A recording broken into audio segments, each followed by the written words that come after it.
আসসালামু আলাইকুম ওয়া রাহমাতুল্লাহি ওয়া বারাকাতুহু। সমস্ত তারিফ ও প্রশংসা সেই মহান আল্লাহ পাকের জন্য। আল্লাহ প্রতি শুকরিয়া আদায় করি আলহামদুলিল্লাহ। তারপরে পরে বিশ্ব নবীর প্রতি লক্ষ কোটি দুরূদ ও সালাম শান্তি দ্বারা বর্ষিত অর্পিত হোক, আল্লাহুম্মা আমিন।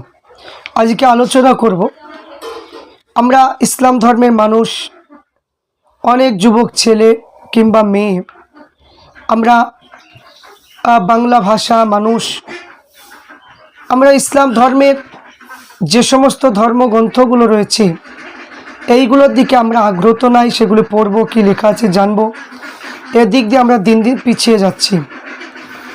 তো আমাদের ধর্মের যে মেন যে কিতাব পবিত্র আল কোরআন, কোরআন শরীফ, অনেকে শিখেছেন, শিখার পরে দেখা যাচ্ছে ভুলে যাচ্ছে, অনেকে শিখা আগ্রহতা করছেন, অনেকে হয়তো শেখার চেষ্টা করেন না।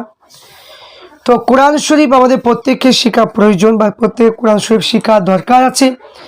তাই কোরআন শরীফে কি ফজিলত, কোরআন শরীফ মানে জানলে কি উপকার আছে, সেই সম্পর্কে আমি জানবো, মানে কি আলোচনা করব। প্রত্যেককে বলে ভিডিওটা বেশি শেয়ার, লাইক এবং সাবস্ক্রাইব করবেন, এবং প্রত্যেককে বলবো যে কোরআন শরীফগুলো যারা পড়া জানেন না, শিখতে পারেন, অবশ্যই আপনার শেখার চেষ্টা করুন। তাই কোরআন শরীফ সম্পর্কে আলোচনা করব। ওয়াজ শিক্ষা আল্লামা রুহুল আমিন বশির রহমাতুল্লাহ আলাইহি তিনি প্রথম খণ্ডের মধ্যে এই কোরআন শরীফ সম্পর্কে আলোচনা করেছে। তাই প্রত্যেককে বলবো ভিডিওটা প্রথম থেকে নিয়ে শেষ পর্যন্ত অবশ্যই আপনারা শুনবেন। আল্লাহ পাকের নবী সাল্লাল্লাহু আলাইহি ওয়াসাল্লাম বলেছেন, যে ব্যক্তি কোরআন শিক্ষা করেছে বা শিক্ষা দিয়েছে তোমাদের মধ্যে সেই ব্যক্তি শ্রেষ্ঠতম। কে বললেন? আল্লাহ রসুল সাল্লাল্লাহু আলাইহি ওয়াসাল্লাম বললেন, খায়রুকুম মান তাআল্লামাল কুরআনা ওয়া আল্লামাহু। এখানে আল্লাহ রসুল বললেন, যে ব্যক্তি কোরআন শিক্ষা করলো এবং শিক্ষা দিয়েছে তোমাদের মধ্যে সেই ব্যক্তি শ্রেষ্ঠতম। ইমাম বুখারী মুসলিম হাদিস উল্লেখ করেছেন, কোরআন শরীফ সুদক্ষ হাফেজ ও কারি, কিতাব লেখক এবং ওহী আনয়নকারী মহা সৎ পয়গম্বর এবং মানে ফারিস্তা রাসূল সাল্লাল্লাহু আলাইহি ওয়াসাল্লাম তাহলে কি বললেন, যে কোরআন শরীফ সুদক্ষ হাফেজ ও কারি বা কিতাব লেখক, ওহী আনয়নকারী এবং মানে পয়গম্বর ফারিস্তার সঙ্গে বেহেশতে থাকবার স্থান পাবে।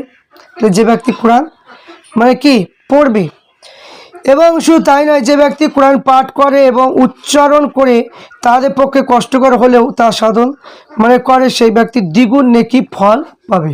আলহামদুলিল্লাহ। শুধু তাই নয়, আরও বলেছেন, দুই ব্যক্তি পদমর্যাদার উপর প্রত্যেকে আক্ষেপ করা উচিত।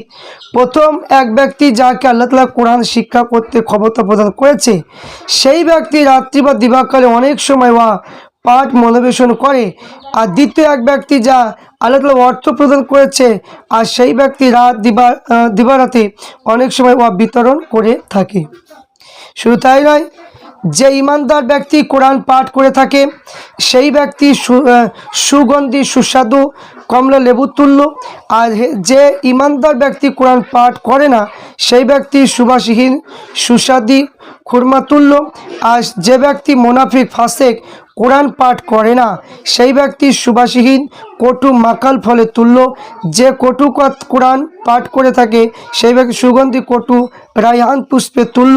যে ব্যক্তি আমল ও ঈমান পরিপুক্ত, এর সত্ত্বেও কি বললেন, যে কোরআন পাঠ করে থাকে সেই ব্যক্তি কমলা লেবুর ন্যায় সুস্বাদু সুগন্ধি দুই গুণে সম্পূর্ণ। যে ব্যক্তি আমল ও ঈমানে পরিপুক্ত কিন্তু কোরআন পাঠ করে না সেই ব্যক্তি খুরমা ফলের ন্যায় সুস্বাদু হলেও সুবাসহীন হয়ে থাকে।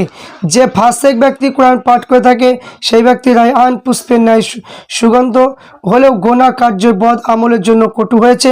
যে ফাসেক কোরআন পাঠ করে না সেই ব্যক্তি বদ আমল কোরআন পাঠ না করার কারণে মানে কি মাকালের ন্যায় দুর্গন্ধ কটু হয়েছে। এবং শুধু তাই নয়, নিশ্চয় আল্লাহ তাআলা কোরআন শরীফের দ্বারা কতগুলো শ্রেণী অবনত, কতগুলো শ্রেণী উন্নতি করবেন। যাহারা কোরআনের উপর ঈমান আনবে বা শিক্ষা করবে, কার্য আমল করবে, আল্লাহ তাআলা তাহাদের উন্নত করবে। আর যাহারা উহার প্রতি ঈমান আনবে না তার হেয় ও ঘৃণিত হবে। এবং শুধু তাই নয়, তোমরা কোরআন পাঠ করো, কেন কোরআন কিয়ামতের দিনে কোরআন পাঠকারীর জন্য শাফায়াতকারী হবে। এবং তোমরা বাকারা বা আল ইমরানের উচ্চ সূরা দুইটি পাঠ করো, কেননা কিয়ামতের দিবসে সূরা দুটো দুই খণ্ড মেঘরূপে উপস্থিত হয়ে উভয় সূরা পাঠকারী সূর্যের তাপ হতে পরিত্রাণ পাবে। তাহলে সূরা বাকারা আর আল ইমরান। এবং আল্লাহ রাসূল আরও বললেন কি, যে ব্যক্তি যে কোনো জামাতের দল কোনো মসজিদে সমবেত হয়ে কোরআন শরীফ পাঠ করে, একে অন্যের শিক্ষা প্রদান করে, তাহাদের উপর শাস্তি নাজিল অবতীর্ণ হয় এবং রহমত অনুগ্রহ তাদের বেষ্টন করে। ফেরেশতারা তাদের বেষ্টন করে দাঁড়িয়ে থাকে। আল্লাহ তাআলা আরশে ফেরেশতাদের নিকটে তাদের আলোচনা করেন। এবং শুধু তাই নয়, আরও বললেন কি, যে সাহাবায়ে কেরামেরা বর্ণনা করলেন যে সূরা বাকারা পাঠ করছিলেন এবং ঘটকটি তার নিকটে বন্ধক করা ছিল এবং ঘটক একটি ছুটাছুটি করতে লাগলো এবং কোরআন পাঠ বন্ধ করলেন, লোকটি স্থির হয়ে গেল। দ্বিতীয়টি কোরআন পাঠ করতে লাগলেন, অমনি ঘটক লাফালাফি করতে লাগলো, ইহাতে তিনি কোরআন পাঠ রহিত হলো।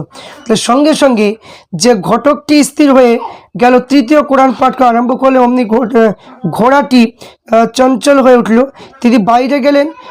কি এহিয়া নামক পুত্র উক্ত ঘোড়ার ঘোড়ার নিকট হতে ঘোড়াটি তা আঘাত করলো।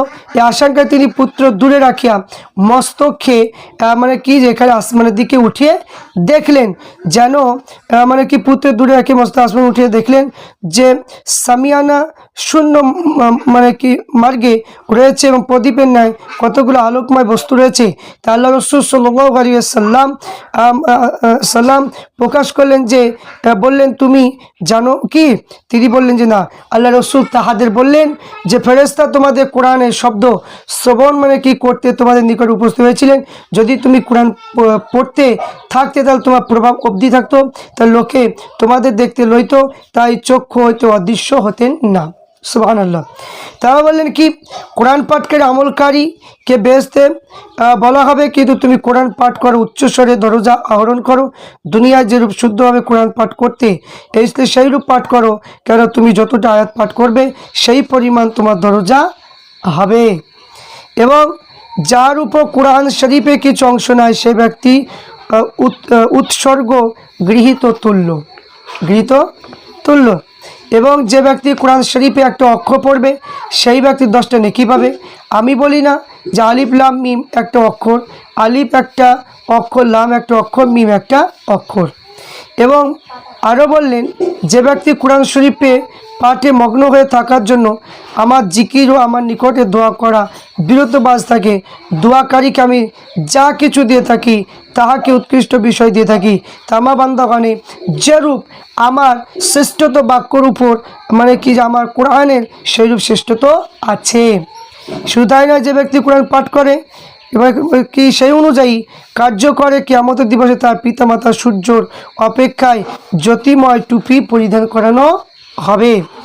এবং যে ব্যক্তি কোরআন পাঠ করে স্মরণ করে রয়েছে, ওয়া হালালকে হালাল করেছে, হারামকে হারাম করেছে, আল্লাহ তাআলা তার বেহেশত স্থান দিবে। তার আত্মীয়গণের মধ্যে দুজনকে উপযুক্ত 10 জন সম্বন্ধে তার শাফায়াত মঞ্জুর করবে কোরআন পাঠকারী।